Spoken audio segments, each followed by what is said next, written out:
You are so disrespectful. He is going to fall off a cliff. Shut the hell up. That's not even close to my best. They're wrong. And I don't give a damn that they agree with me or not. It's time now for the final word as we get you set for the weekend. It is Final Take. And Stephen A., the floor is yours.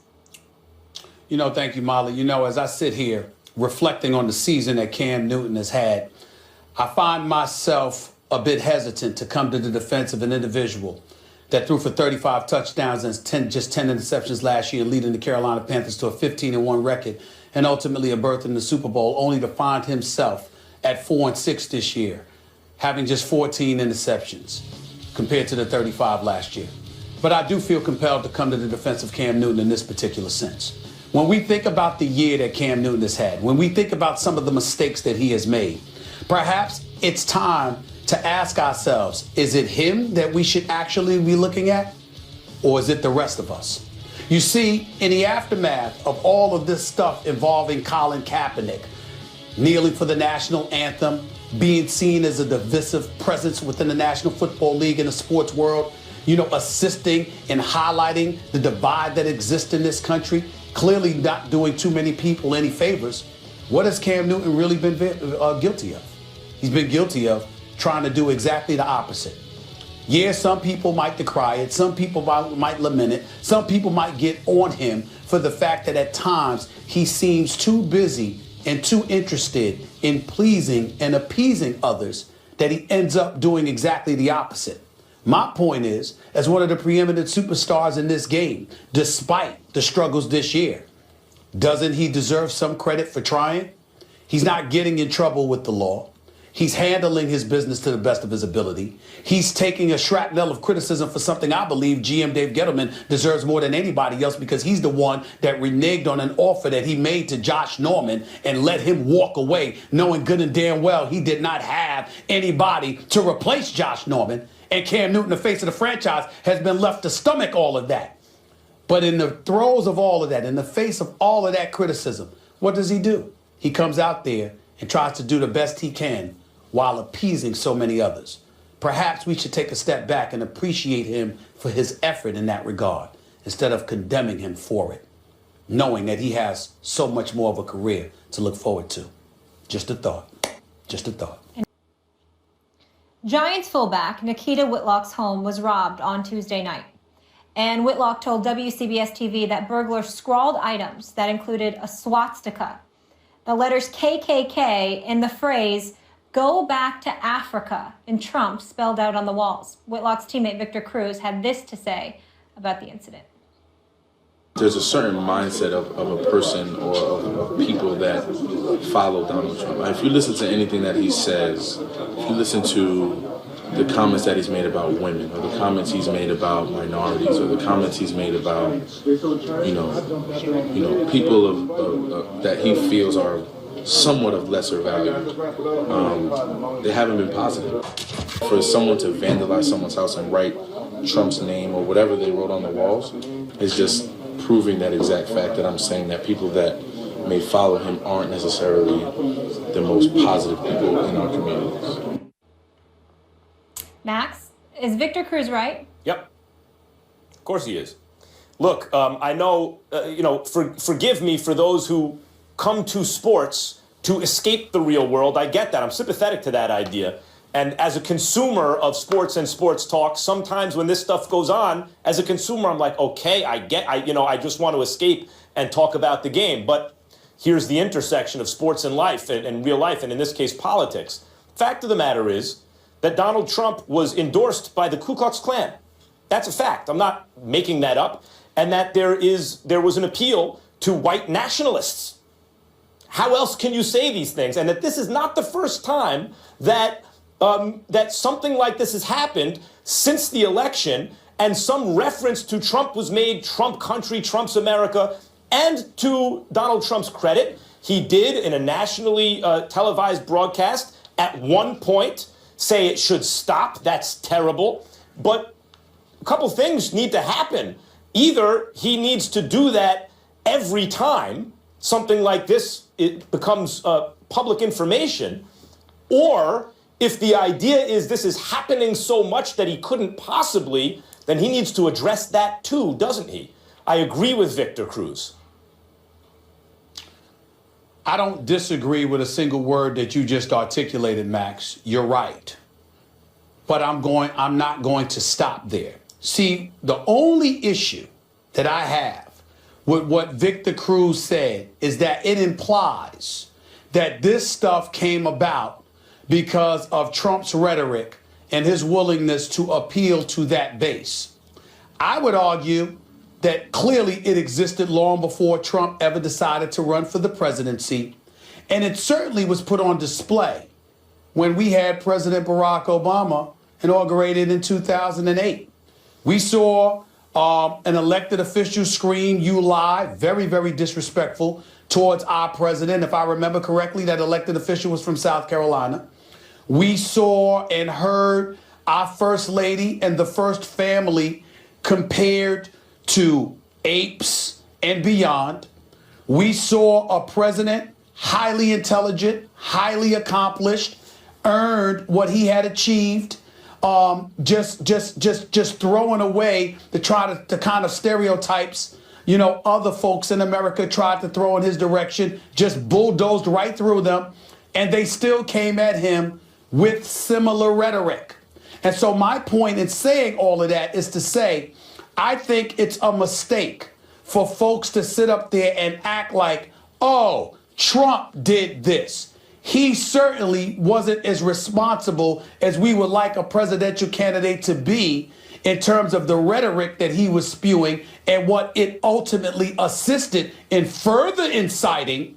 But let's not act like it did not exist until he started running for the presidency. This stuff has been going on for a long time. It certainly went on against our president.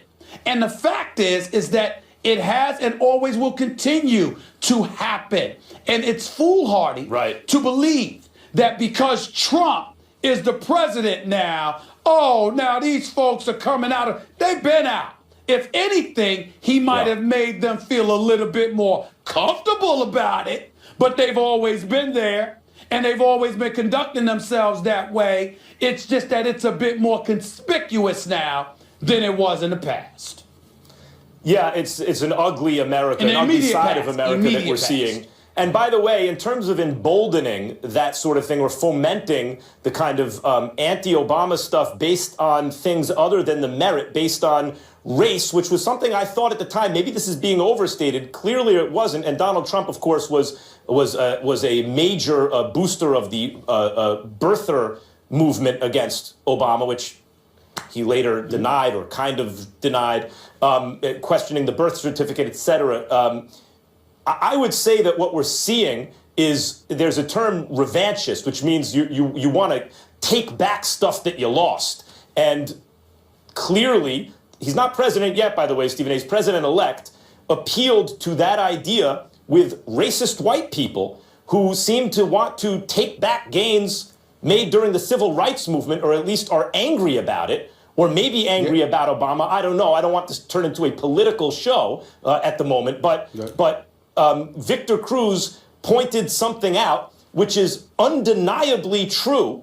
And hopefully the president-elect will continue, as he did the one time, to, in strong language, denounce this kind of behavior from his supporters. Well, how do we know he's a supporter? Because he scrawled Trump after scrawling swastikas. So it's a admitted supporter. And the president-elect should in strong language, let everyone know. Just coming out and giving strong language is not enough. He needs to be more active, not just with his words, but with his actions in denouncing such stuff. Because what the president-elect needs to really, really embrace and to understand that his presidency, doesn't have a snowball's chance in hell in being successful if he doesn't address this matter.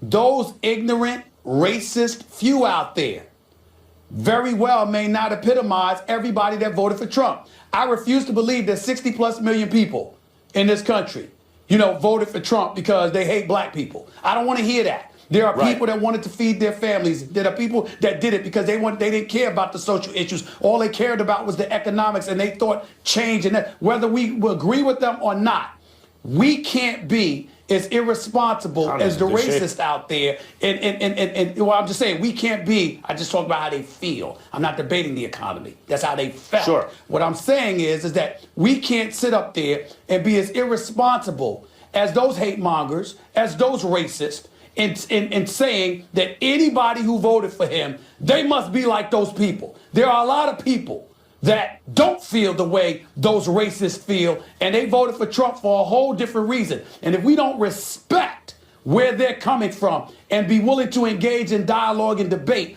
based on that level, then we're no better than the racist that we're decrying right now. We have a responsibility to be that way. We are better. No, that's not true. We are still better than the racists, but you're right. It is a lowering of kind of decent standards, because many of the voters were also just people susceptible to low-quality information.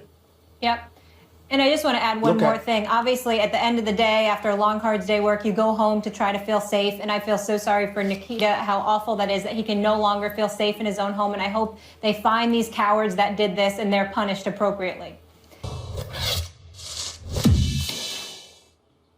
Louisville's Lamar Jackson is the real deal and looks to be the favorite to bring home the school's first Heisman Trophy. Jackson was the third player in FBS history to record 30 pass TDs and rush for 20 more. The other two players, Cam Newton and Stephen A's friend, Timmy Tebow, went on to win the Heisman. Max Kellerman, you've said that Jackson has won the Heisman 6 different times this season. Do you still feel he should win it? A big Lamar Jackson fan. I was really rooting for him. And I saw where people were, the answer is no. He won it 6 times. He lost it like twice. And at the end of the year, yeah. What? After all, you've been bugging me for months. That we don't even need to talk about the Heisman, and he's won it 5 times over. And what? He'll get it. He's still going to get it. He just wouldn't have my vote. I don't care where he gets down. I'm asking you. You're going to sit here on national television after 5 months of telling us that we don't even need to talk about it. He's got the Heisman. What? Oh, my life. Go ahead, Max. Go ahead, buddy. Go ahead, man. Take your time. Explain this one. Take your time. The floor is yours. When the facts change, I change my opinion. What do you do, sir? To quote Keynes, look, he did. He won it 5 or 6 times. I was rooting for him to do it. I didn't like the fact that I would read and hear people, the Geno Smith. Why? Because Geno had this incredible first half and a terrible second half, and it looked like almost 2 different seasons. What do you see in Geno Smith and Lamar Jackson? But he pulled a little mini Geno at the end of the season. He really did. He went from just amazing, so much better than everyone else, to ultimately, that's not a playoff team. And you can't say it's because of his play, but his poor play at the end of the season didn't help matters. If I had a vote for the Heisman, I'd give it to Jonathan Allen, the defensive lineman on Alabama. The defensive player of the year on the best defense, the best player, and they never give it to a defensive player. I don't know why. Why not? Why not give it to a defensive player? Do people believe defense wins championships, or are we just all paying it lip service? He was the best defensive player in the... Let me rephrase. He's the best college football player, period, right now. And he's on the best team. Why isn't that the Heisman? Well, first of all, Max Kellerman, the Alabama defense, period, is so elite.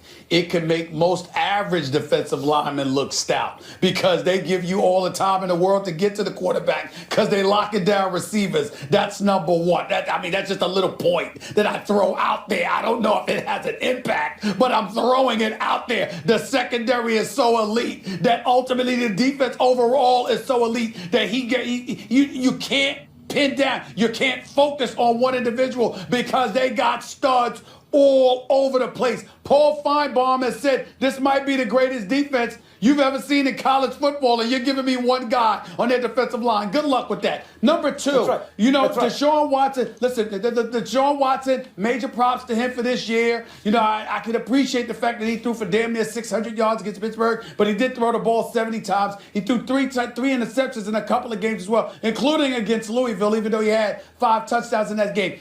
It's no question in my mind Lamar Jackson's got to get this. I don't like the loss to Kentucky. He threw 3 interceptions in that game too, by the way, but they dropped 38. They got punked and smacked around by Houston collectively. He wasn't protected. Dudes weren't getting open. But we saw what he did against Clemson and everybody else. He is clearly the Heisman Trophy. There's nothing to talk about here. You stop it. I'll be happy for him when he gets it, but my vote will go to Allen. And if you're looking for a quarterback, Jake Browning, Washington, 40 touchdowns, like 7 interceptions, had a great season, best team west of the Mississippi. man. That's another Guys, candidate to me that's not being discussed. Sorry to cut you off. Stephen A., Let's go. I need you to save some of that passion because when we come back, we wrap the show with our final installment of Final Take for the first week here. Don't miss Stephen A.'s closing remarks, always strong. Never know what he's going to say when First Take rolls on.